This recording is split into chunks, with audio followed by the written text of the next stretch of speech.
You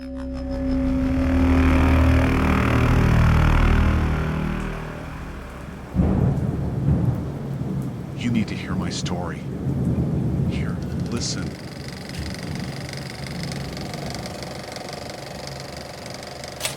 Most of Earth was not ready. They were not prepared. They were not watching. They were not waiting. Virtually nobody was expecting it. And it happened.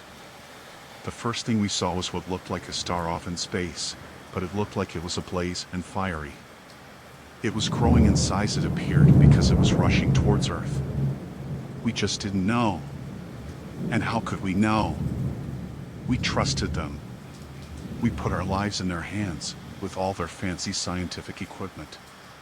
Perhaps they knew and just didn't tell us. Or perhaps even they didn't see it coming. But it came. It came so fast that nobody had time to prepare. By the time they told us, and it was plastered across all the major news, it was already too late. It was on a collision course with Earth. I can't tell you how many days it was, or if it even was days before it eventually collided.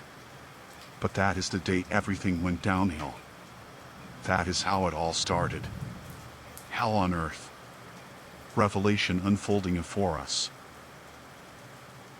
When the fiery star got close enough to Earth, we all thought the planet would be destroyed. We didn't know what to think.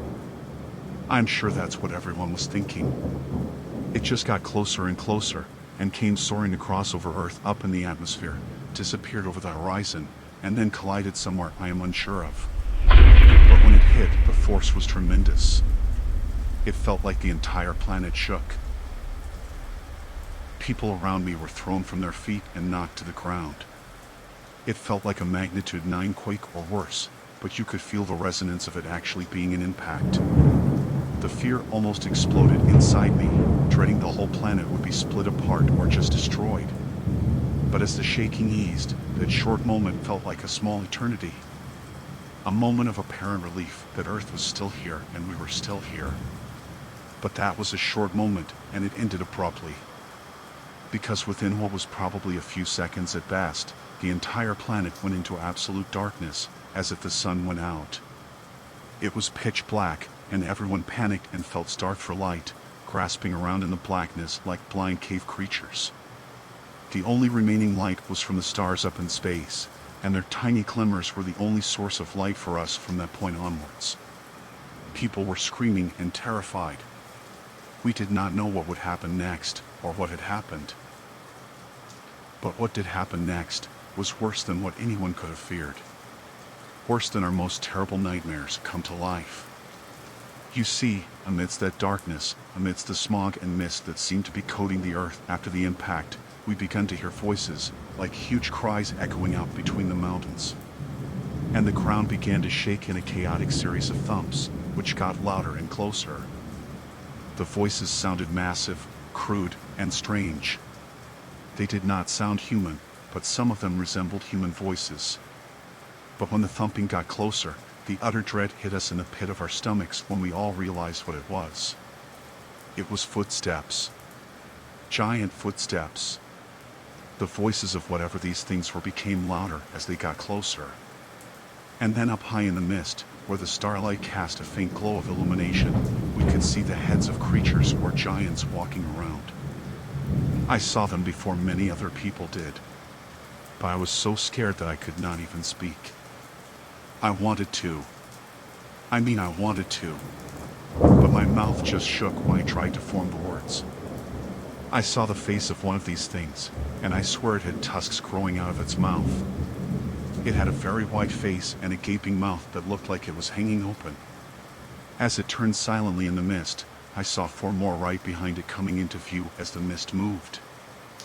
That is when I saw one of the giants lift a hand up to its mouth, and I could see what looked like the outlines of people scrunched up in its fist, being forced into its mouth and over its huge ragged teeth.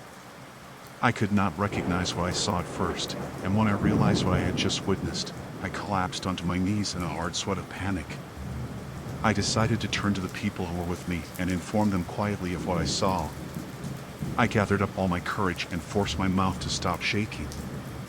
But the moment I opened my mouth to speak, a huge arm appeared out of the mist and sailed through the air like a large tree, and scooped up the group of 4 or 5 people who were near us, crushing them together in its grip with no remorse.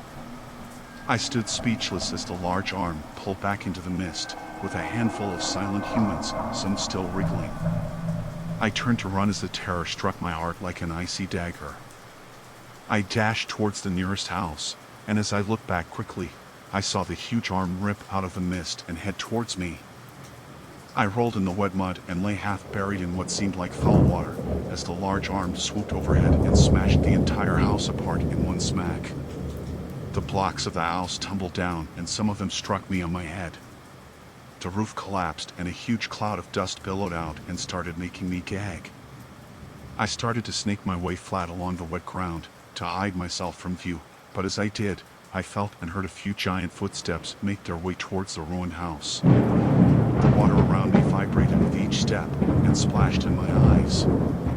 I did not want to look up, but I heard the giants scooping through the rubble of the house, assumably looking for me or other people to eat. That's when I heard an emergency radio broadcasting from within the rubble. A small hand radio had survived the collapse and was airing an emergency news message for any survivors. It was a man announcing that all survivors of the impact must make their way to the nearest military facility in hopes of being transported out to one of a number of underground facilities for safety.